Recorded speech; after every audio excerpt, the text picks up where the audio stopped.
C'est une tradition au Festival de Cannes, c'est l'aioli provençal. Le jury, cette année présidé par Vincent Lindon, qui se retrouve pour savourer ce plat traditionnel. Et les musiciens sont là, les musiciens de la ville. Tori et Lokita, c'est le nouveau film événement des frères Dardenne. Ils représentent le cinéma belge. Ils ont eu 2 fois la Palme d'Or. Ils concourent encore pour la récompense cette année. Avec mon frère, on va vous chanter une chanson italienne. Et mon micro. Il est là-bas.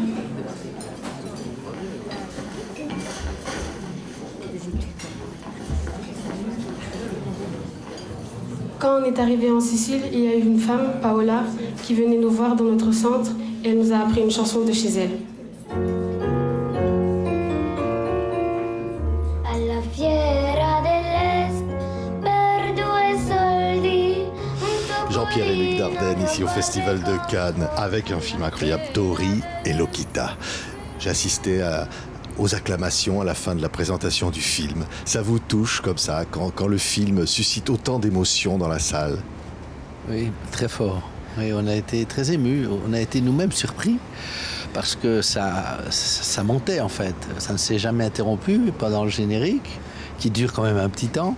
Et après, ça a repris, donc oui, c'était surprenant. Oui, vos 2 comédiens émus aux larmes. C'est vrai, j'ai vu. Oui, c'était bien parce que ils découvraient le film, ils ne l'avaient pas vu. Ils n'avaient pas découvert. Bon, évidemment, ils connaissaient l'histoire puisqu'ils y ont joué, mais le film fini, ils l'ont découvert ici, dans cette petite salle immense, ce grand écran, et avec autant de gens. Donc c'est une émotion énorme hein, de se voir pour la première fois dans un film. C'est quand elle est acclamée qu'elle a les larmes qui arrivent aux yeux. On va regarder des images de ce film, mais vous avez dit à la fin du film, en s'adressant à la salle, c'est pour tous les Tori et Lokita, quelque part comme ça, qui sont en Europe, que ce film existe. Oui, parce que il nous semble que le film, sans vouloir jouer les redresseurs de tort, ni les prophètes, ni les maîtres à penser, c'est aussi une dénonciation des conditions de vie que ces jeunes ont dans nos pays. Avec ce couperet de l'âge de 18 ans qui fait que quoi que vous fassiez, si à 18 ans, pour une raison ou l'autre, vous n'avez pas vos papiers, vous devez dégager. Et il y a cette belle histoire chez vous, en France, de ce monsieur pâtissier, je pense, boulanger, qui avait un apprenti qui était un garçon, puisqu'il n'avait pas eu ses papiers, on lui disait d'entrer, et le boulanger s'est battu, il a même fait la grève de la faim, je pense, pour que ce garçon puisse rester. Oui. Voilà, ils sont dans ces situations-là. Et ça va changer. Oui. Regardez ces images. Joëlim Mumbu et Pablo Schills incarnent ce duo absolument incroyable, Tori et Lokita. Qu'est-ce que tu penses de mon idée de voler de la drogue? J'ai pas envie que tu deviennes un dealer et que t'arrêtes l'école. J'arrêterai pas. Je ferai ça vendredi soir, après le travail pour Bettim. Et tu vas la vendre à qui? Au videur de la boîte de nuit qui n'aime pas Bettim. Et s'il parle? Je lui vendrai pas cher. Il parlera pas. C'est un destin, une amitié.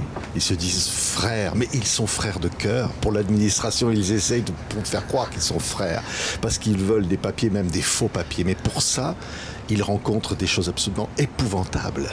Oui. Ils rencontrent précisément ce que rencontrent des jeunes migrants non accompagnés, pour qui la solitude est quelque chose de terrible. Et c'est pour ça qu'on a fait un film sur l'amitié. Parce que l'amitié, c'est le territoire qui se crée. C'est une fiction aussi, si vous voulez, pour vivre quand même, pour être quand même être heureux, pour avoir des échanges, pour être avec quelqu'un en qui on peut faire confiance, s'amuser, faire des jeux, des dessins. Bon, voilà. L'amitié, c'est ce qui permet de survivre, comme la famille pour tous les exilés. Et là, ils n'en ont pas de famille, mais ils en refont une. Et c'est vrai que c'est une fiction, le fait d'être frères et sœurs, mais c'est pas seulement une fiction, c'est une réalité plus réelle que la réalité, si je puis dire. C'est vraiment le cœur, comme vous dites, qui parle entre eux. Et quand on est dans cette situation, c'est vrai qu'ils rencontrent comment vais-je dire, une réalité parfois sordide, difficile à admettre. Comme l'exploitation dont sont victimes, surtout elles, la maltraitance sexuelle.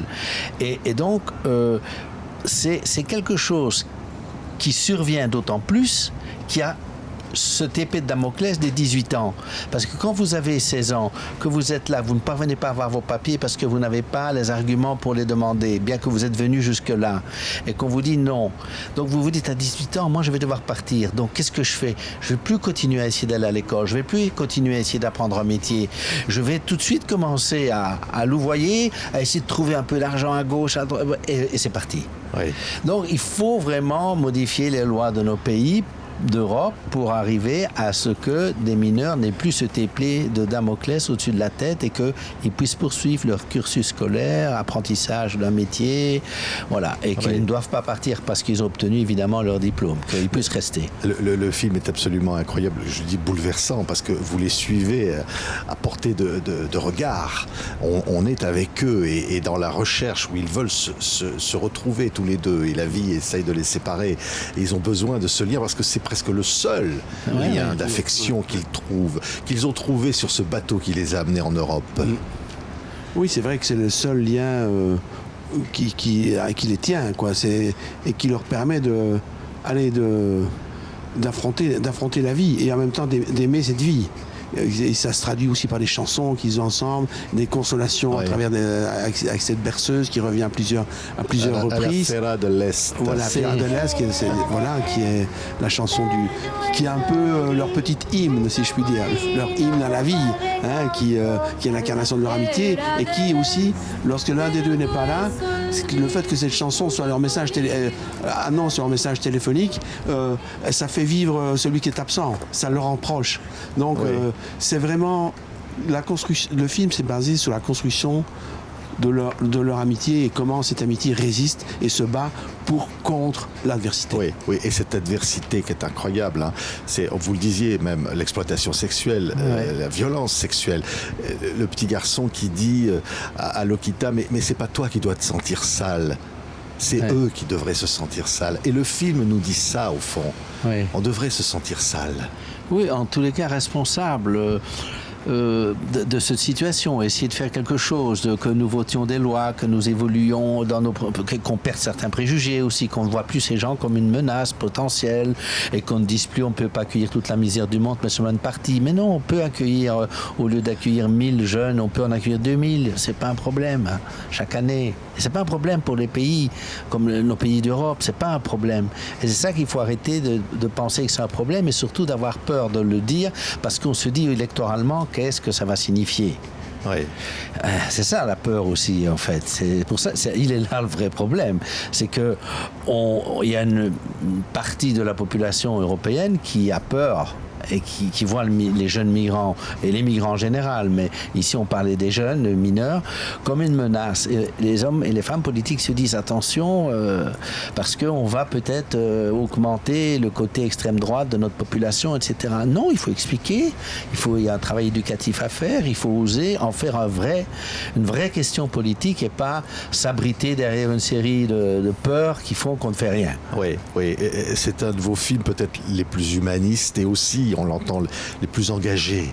Le film, ça raconte en même temps leur amitié et que le film avance avec cette amitié. C'est cette amitié qu'ils essayent de construire, de préserver, qu'ils essaient de reconstruire quand ils sont séparés. C'est cette amitié-là qui construit le film.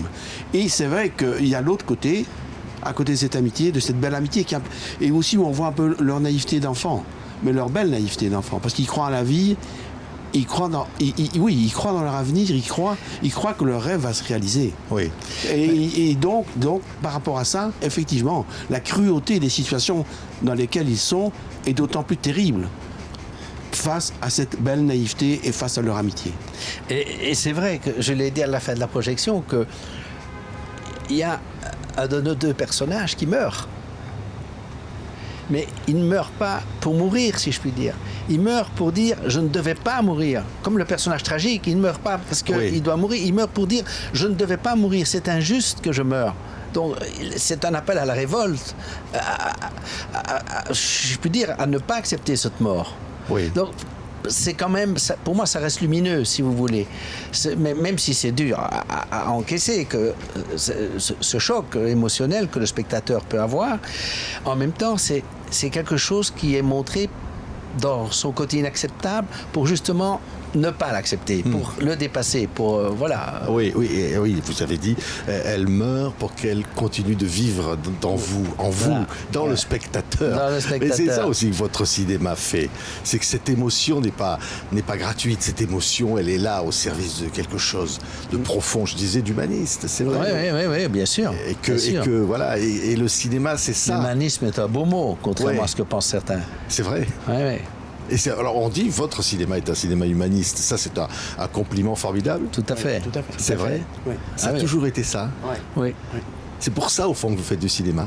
Je ne sais pas si c'est pour ça qu'on le fait, mais c'est vrai que quand on nous dit ça, il nous semble que c'est un mot qu'on peut, à travers lequel on peut désigner le travail que nous faisons. Oui, c'est vrai. Oui.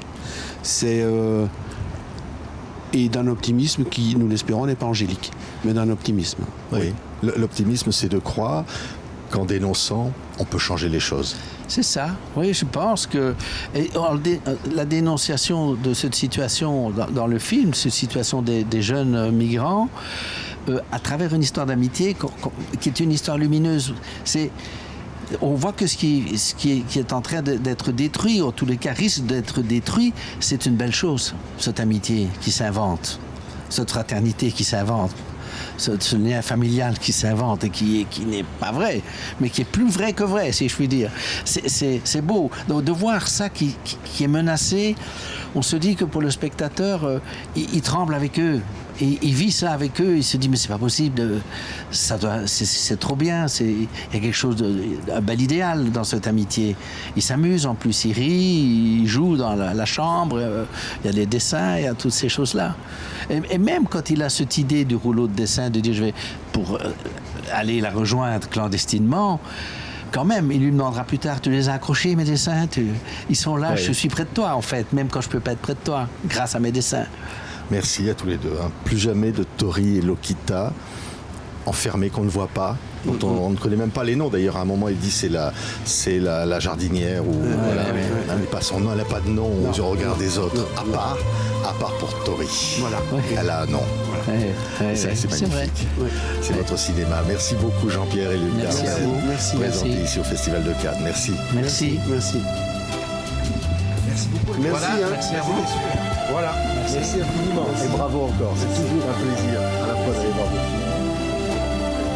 Merci.